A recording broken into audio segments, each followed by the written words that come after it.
Assalamualaikum warahmatullahi wabarakatuh. Jumpa lagi dengan channel Muhammad Handra Sanabram Bagi Cerita. Jadi negara kita ini berhasil membangun istana, dan kondisi negara memiliki utang yang di atas 60% dari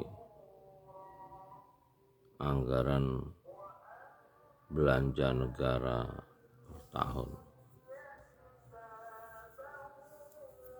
Jadi ini menggambarkan negara kita ini bukan negara demokrasi, walaupun sistem pemilihannya demokrasi. Ya, ini yang digambarkan Bung Karno ini adalah kapitalisme dan imperialisme. Jadi Jakarta membangun istana di Kalimantan ini sebetulnya imperialisme juga. Setelah sebelumnya Jakarta memang melakukan imperialisme kepada Nusantara, Jawa melakukan imperialisme ke Nusantara, hasil-hasil tambang dibawa ke Jakarta. Lalu aparat Jakarta ya foya-foya dengan korupsi. Ya, kalau negara demokrasi tidak begitu sistem pelayanan kepada masyarakat. Bukannya membebani dengan hutang negara, pajak, dengan hasil tambang yang berlimpah, hasil bumi yang kaya. Ini jelas adalah kepemimpinan yang sifatnya adalah kapitalisme dan imperialisme, seperti di dalam Indonesia menggugat oleh Bung Karno ketika ditahanan Sukamiskin. Jadi hari ini bangsa kita sendiri yang melakukan penghisapan terhadap rakyat Indonesia. Itulah mereka membangun istana negara. Kalau pelayanan publik tidak membutuhkan istana negara. Pelayanan publik itu mengutamakan kesejahteraan masyarakat, namanya pelayanan, melayani. Tempat pelayanan itu ya kalau perang itu dapur umum gitu.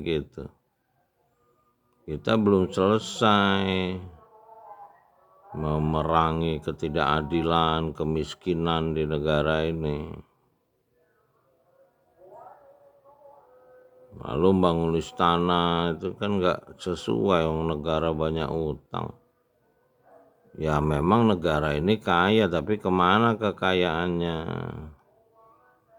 Kalau masih ngutang kan berarti bukan kaya, miskin. Sementara aparat negaranya merasa orang-orang hebat, orang-orang pilihan, mengkategorikan dirinya sebagai binatang buas, bisa menerkam.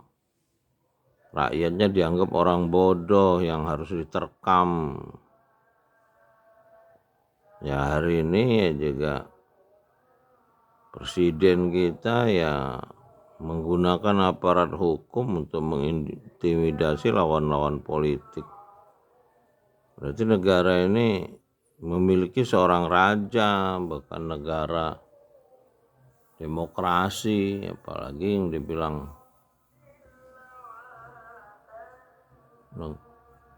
demokrasi terpimpin, apalagi mau dibilang negara Pancasila. Ngomong Pancasila, NKRI, harga mati, persatuan dengan itu bohong semua prakteknya sangat bohong. Ya saya 28 tahun jadi aparat di negara ini. Tahu semua kebohongan yang mengatasnamakan kebijaksanaan itu.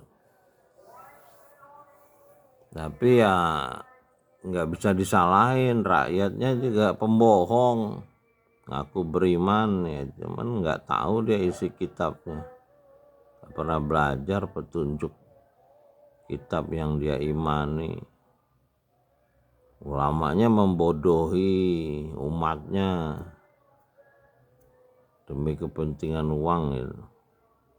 Yaitu sejak zaman Belanda dengan senokor Gronyenya mendatangkan orang-orang Islam dari Hadramaut, Yaman itu menghadapi pejuang-pejuang di kerajaan-kerajaan Nusantara.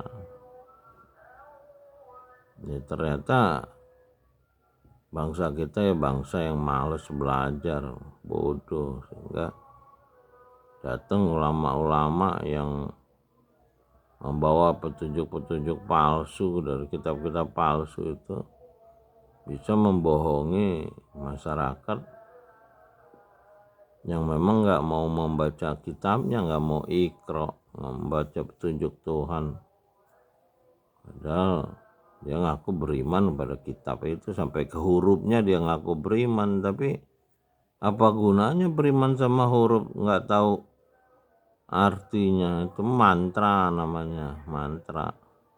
Dogma kalau agama-agama sebelumnya itu percaya sama dogma, ya bodoh, ya ikut-ikutan aja.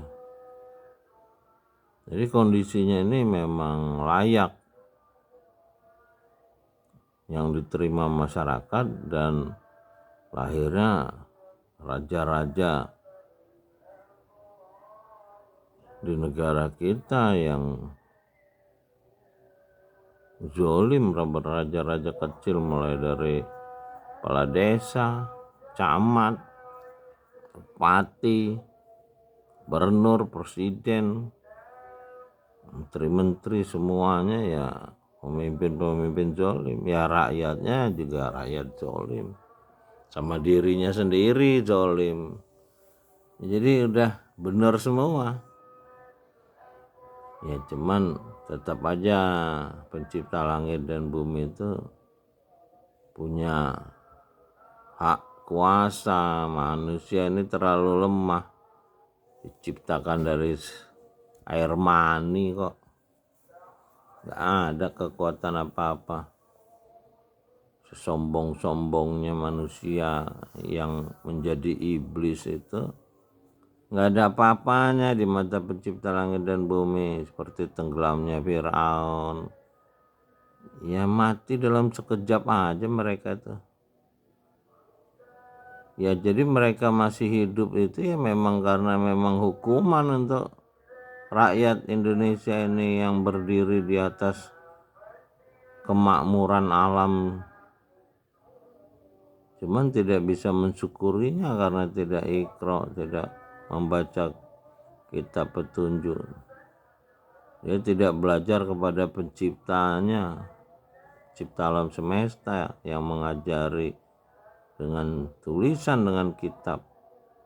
Ya hari ini, ya ini kita dengar nih ayat berkumandang nih, nggak ada artinya.